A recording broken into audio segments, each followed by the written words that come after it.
Assalamualaikum warahmatullahi wabarakatuh. Ya, pada video kali ini kita masih membahas mengenai metode koefisien tak tentu untuk mencari solusi dari suatu persamaan diferensial. Kalau pada part 1 kita fokus ke konsep awal metode koefisien tak tentu. Pada part 2 kita fokus ke bentuk penjumlahan, sementara pada part 3 kita fokus ke bentuk perkalian. Misalkan kita memiliki suatu PD bentuknya seperti ini, yaitu di sini variabel X adalah variabel bebas dan variabel Y adalah variabel terikat. Nah, di ruas kiri itu isinya adalah Y dan suku-suku yang mengandung turunan dari Y. Sementara itu di ruas kanan hanya mengandung X.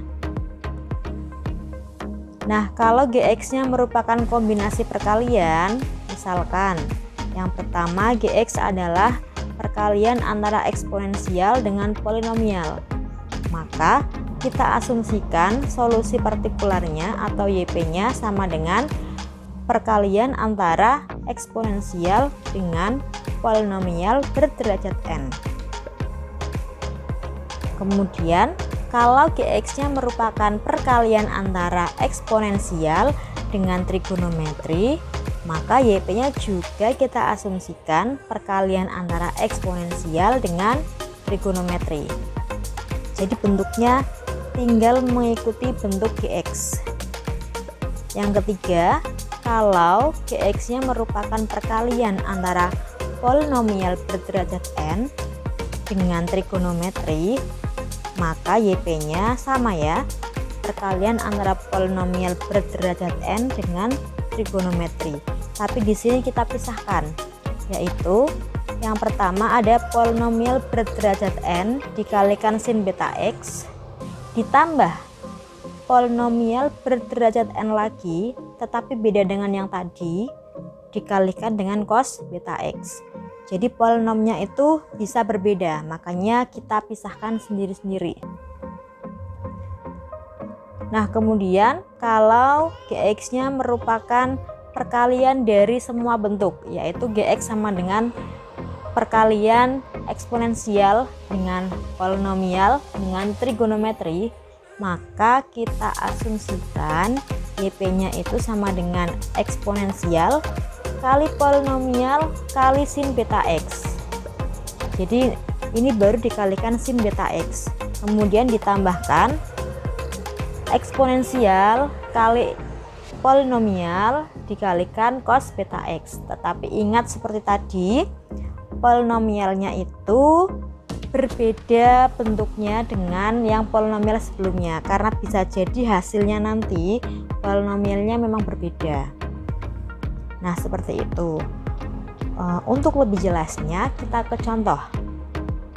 Contoh 1, tentukan solusi dari Y aksen 3 dikurangi 6Y aksen 2 ditambah 11Y aksen dikurangi 6Y sama dengan 2X kali E pangkat negatif X.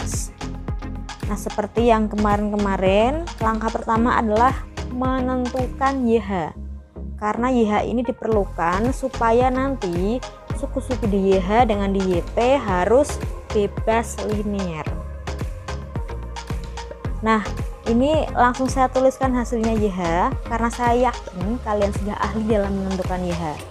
YH-nya adalah C1 E pangkat X ditambah C2 E pangkat 2X ditambah C3 E pangkat 3X. Nah, kemudian kita tentukan YP-nya. Pertama kita lihat ya, GX-nya ini adalah 2X kali E pangkat negatif X. 2X berarti dia adalah polinomial berderajat 1. Berarti kita tulis A1X ditambah A0. Kemudian dikalikan dengan E pangkat negatif X. Ini juga dikalikan E pangkat negatif X. Nah, yang ini, yang E pangkat negatif X itu tidak perlu kita kasih koefisien depannya. Jadi tidak perlu menjadi misalkan B E pangkat negatif X, tidak perlu, karena nanti sudah ada di sini ada A0 ya. A0 kalau dikalikan dengan E pangkat negatif X itu hasilnya adalah konstanta dikalikan dengan E pangkat negatif X gitu. Jadi tinggal polinomial berderajat 1 dikalikan E pangkat negatif X. Selanjutnya kita turunkan, karena di persamaannya itu ada turunan pertama sampai ketiga, berarti kita turunkan 3 kali. Saya yakin kalian sudah ahli cara menurunkannya. Nah, ini masing-masing kita sudah punya hasil turunannya dari turunan pertama sampai turunan ketiga.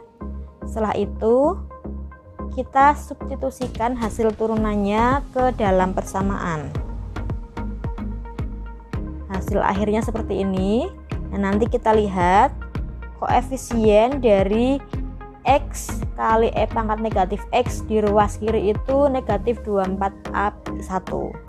Sementara di ruas kanan koefisiennya adalah 2, sehingga kita simpulkan nanti A-nya adalah negatif 2/24 atau negatif 1/12, yaitu A1 ya. Kemudian di sini di ruas kiri ada koefisien dikalikan E pangkat negatif X, sementara di ruas kanan kan tidak ada, atau sama dengan 0 kali E pangkat negatif X. Jadi 26A1 dikurangi 24A0 itu sama dengan 0. Kemudian kita substitusikan nilai A1 sehingga nanti diperoleh A0 nya adalah negatif 13/144. Nah, sudah ketemu seperti ini, tinggal kita kembalikan ke bentuk YH dan YP. YH nya tadi seperti ini, YP nya tinggal kita substitusikan A1 dan A0 nya, sehingga Y nya adalah C1 E pangkat X ditambah C2 E pangkat 2X ditambah C3 E pangkat 3X dikurangi 1/12X ditambah 13/144 E pangkat negatif X. Ini negatifnya di luar karena ini saya satukan ya. Ini kan kalau dibuka kurungnya jadi negatif 1/12X negatif 13/144 dikalikan E pangkat negatif X gitu. Nah, begitulah untuk contoh pertama. Selanjutnya kita ke contoh kedua. Nah, contoh kedua ini pertanyaannya hanyalah bentuk solusi, jadi bukan solusinya, hanya bentuknya saja. Di sini ada Y aksen dikurangi 5Y sama dengan X-1 kali sin X ditambah X plus 1 kali cos X. Kita perhatikan ya. Langkah pertama adalah mencari solusi homogen. Solusi homogen. Solusi homogennya adalah YH sama dengan C1 E pangkat 5X. Gampang ya, saya yakin kalian bisa. Kemudian yang ruas kanan itu ada perkalian polinomial dengan sin X ditambah polinomial kali cos X. Jadi tinggal polinomialnya berderajat 1. Yang di sini ditulis A1X ditambah A0 sin X ditambah B1X ditambah B0 cos X. Karena tadi polinomial berderajat 1, tapi polinomnya berbeda. Nah, polinom berbeda ini bukan karena atasnya berbeda, tetapi memang walaupun sama-sama dikalikan polinom yang sama misalnya, tetapi permisalannya harus polinomnya berbeda. Nah, kemudian Y itu adalah YH ditambah YP, tinggal dijumlahkan saja. Itu langsung dijumlahkan karena bisa kita lihat suku-suku di YP dengan di YH itu semuanya bebas linier. Nah, selanjutnya contoh ketiga, tentukan bentuk solusi dari Y aksen dikurangi 5Y sama dengan X kuadrat E pangkat X dikurangi X kali E pangkat 5X. Seperti tadi kita cari solusi homogennya dulu, yaitu YH sama dengan C1 E pangkat 5X. Nah, kemudian kita cari YP. Kita lihat ya, ruas kanan itu adalah perkalian antara polinom berderajat 2 kali E pangkat X dikurangi polinom berderajat 1 dikali E pangkat 5X. Jadi eksponensialnya ada 2, E pangkat X dengan E pangkat 5X. Maka di sini kita pisah-pisah. Yang pertama ada suku perkalian antara polinom berderajat 2 dikalikan pangkat x. Kemudian ditambahkan polinom berderajat 1 dikalikan pangkat 5x.